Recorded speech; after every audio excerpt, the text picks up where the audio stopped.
बड़े बड़े गजराजों से भरे हुए महेंद्र पर्वत के समतल प्रदेश में खड़े हुए हनुमान जी वहां जलाशय में स्थित हुए विशालकाय हाथी के समान जान पड़ते थे।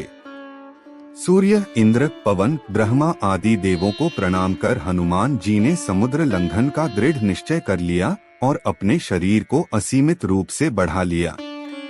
उस समय वे अग्नि के समान जान पड़ते थे।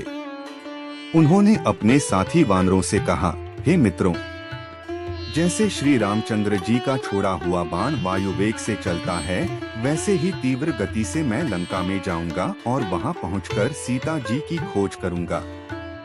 यदि वहां भी उनका पता न चला तो रावण को बांधकर रामचंद्र जी के चरणों में लाकर पटक दूंगा। आप विश्वास रखें कि मैं सर्वथा कृतकृत्य होकर ही सीता के साथ लौटूंगा, अन्यथा रावण सहित लंकापुर को ही उखाड़ कर लाऊंगा। इतना कहकर हनुमान आकाश में उछले और अत्यंत तीव्र गति से लंका की ओर चले। उनके उड़ते ही उनके झटके से साल आदि अनेक वृक्ष पृथ्वी से उखड़ गए और वे भी उनके साथ उड़ने लगे। फिर थोड़ी दूर तक उड़ने के पश्चात वे वृक्ष एक एक करके समुद्र में गिरने लगे। वृक्षों से पृथक होकर सागर में गिरने वाले नाना प्रकार के पुष्प ऐसे प्रतीत हो रहे थे मानो शरद ऋतु के नक्षत्र जल की लहरों के साथ अटखेलियां कर रहे हों।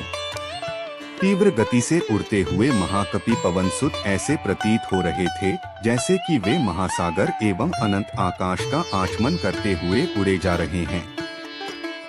तेज से जाज्वल्यमान उनके नेत्र हिमालय पर्वत पर लगे हुए दो दावानलों का भ्रम उत्पन्न करते थे। कुछ दर्शकों को ऐसा लग रहा था कि आकाश में तेजस्वी सूर्य और चंद्र दोनों एक साथ जलनिधि को प्रकाशित कर रहे हों। उनका लाल कटी प्रदेश पर्वत के वक्षस्थल पर किसी गेरू के खान का भ्रम पैदा कर रहा था। हनुमान के बगल से जो तेज आंधी भारी स्वर करती हुई निकली थी, वह घनघोर वर्षाकाल की मेघों की गर्जना सी प्रतीत होती थी। आकाश में उड़ते हुए उनके विशाल शरीर का प्रतिबिंब समुद्र पर पड़ता था तो वह उसकी लहरों के साथ मिलकर ऐसा भ्रम उत्पन्न करता था जैसे सागर के वक्ष पर कोई नौका तैरती चली जा रही हो। इस प्रकार हनुमान निरंतर